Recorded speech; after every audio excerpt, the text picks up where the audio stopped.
Hey everyone, this is Mike from Mike's Do It Yourself. Today I want to show you how to change out your lower control arms or your control arms for a 5th gen. This would be 2013 to a 2018 Nissan Altima. And I'm using Suspensia parts. This is going to be the left one. It has an L right here on it.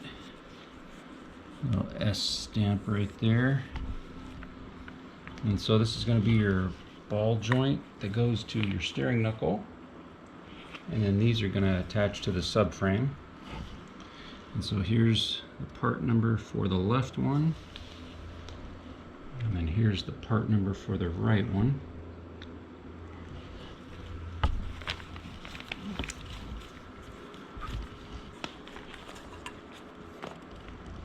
And there's going to be a few tools that you'll want to get if you don't have them already. You're going to want to get a pry bar or some kind of pry tool. We've got an 18mm socket, 18mm wrenches, 21mm wrench, 21mm impact. And so really the first step is to take your tire off and make sure your vehicle's properly supported.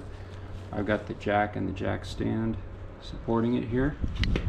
And then from there, go ahead and start taking off these bolts and or nuts.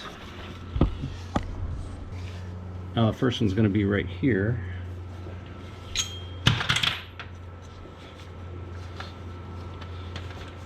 And that's going to be an 18mm.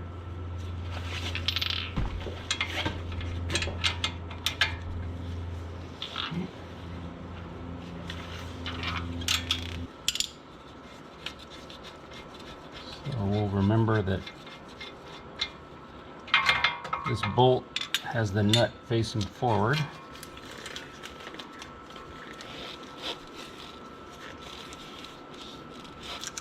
We'll pop that out real soon here. Let's work on the other ones.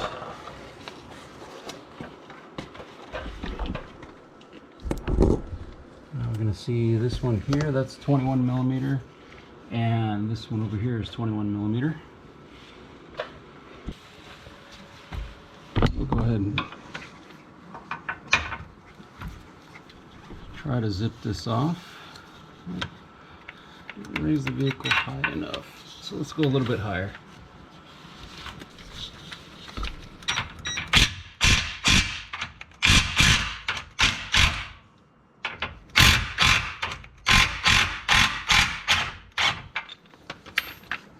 Okay.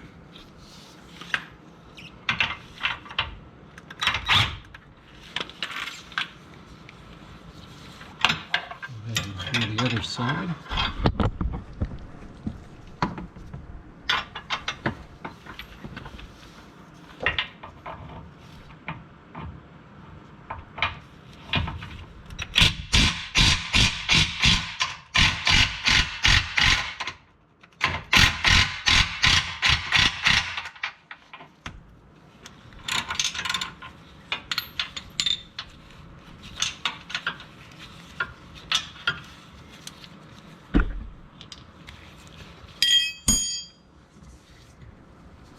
Maybe tight in there a little bit, so you still have to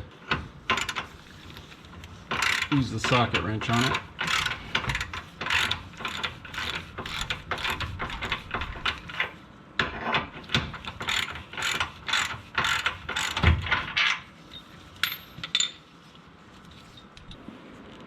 Okay, so when you get your bolts out, make sure you have the smaller one go towards the front, the longer one go towards the back of the vehicle. So we'll just put them here to remember that. Now we'll try to pry this out.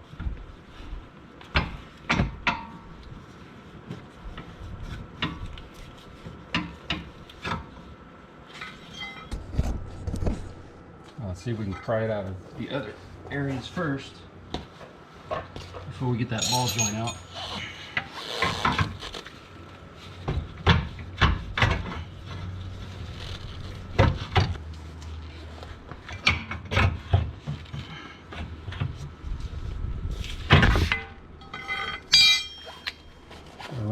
pulled that out, and the ball joint should just come out.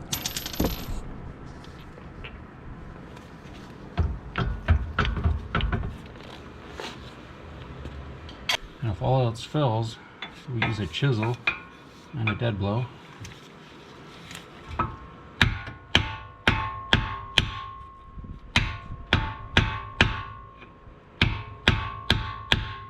Be careful not to hit any of your brake lines. Now I got the driver's side out. You can see how the plastic is pretty cracked up on that one, and on this one, and then the ball joint. Rubber part was all cracked too. The grease coming out. And it did take a while to get it out. I had to bang that out.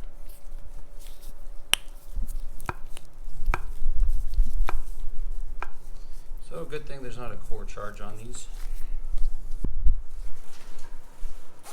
Alright, let's see if we can get this new one in.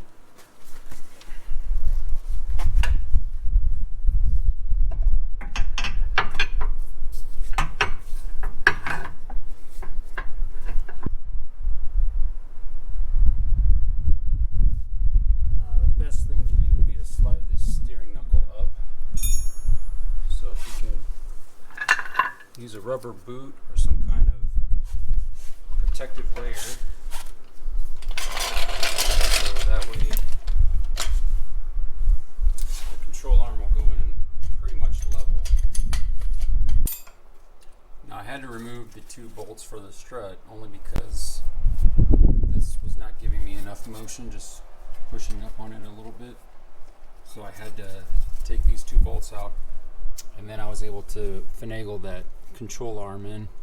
And what worked was not putting the ball joint in first, but putting the ball joint in last, and then maneuvering this front part in, and then getting the bolt lined up and making sure that this is level with the subframe, and that way this was able to slide in. And also while pulling up on this section here with it disconnected, and that way this was able to slide in, the bolt was able to line up, and then I pushed the other side down or back, and I got this lined up, and then it was just a matter of lifting up this section here, and then you're able to get this bolt in with the ball joint. And make sure that the ball joint is not all the way up, because there is a notch in there where you have to push it down a little bit and then push the bolt through. So what we'll go ahead and do, since everything is in, we'll go ahead and tighten these to 122 foot-pounds. Now the next one we're going to tighten down is this lower ball joint bolt and nut here, and this is going to be 72 foot-pounds.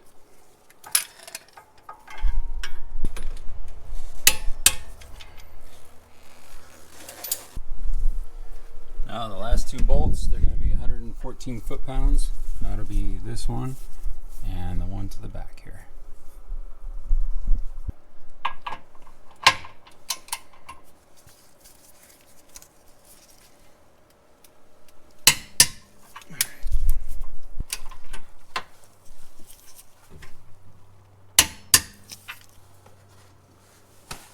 There you go, that was 114 foot-pounds.